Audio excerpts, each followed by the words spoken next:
Good morning বন্ধুরা, কেমন আছো? আশা করি সবাই ভালো আছো। তো আমার সকালে স্নান করে খাওয়া দাওয়া হয়নি, সরি বলছি, এক প্যাকেট কালো নিমস খেলাম, কাজ কমপ্লিট। তো দেখো কি রান্না করেছি, ঠিক আছে? দেখো, দাঁড়াও ব্রেক করো। তো দেখো, লাউ শাক ভাজি করেছি, এদিকে আছে ভাত।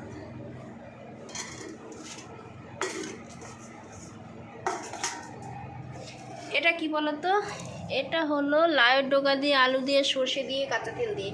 আর এখানে ডালে বড়ি, ডাল দিয়ে, সবজি দিয়ে করা হয়েছে। এখানে ছেলের ডাল আছে, ব্যাস এই হলো আজকে আমাদের খাবার।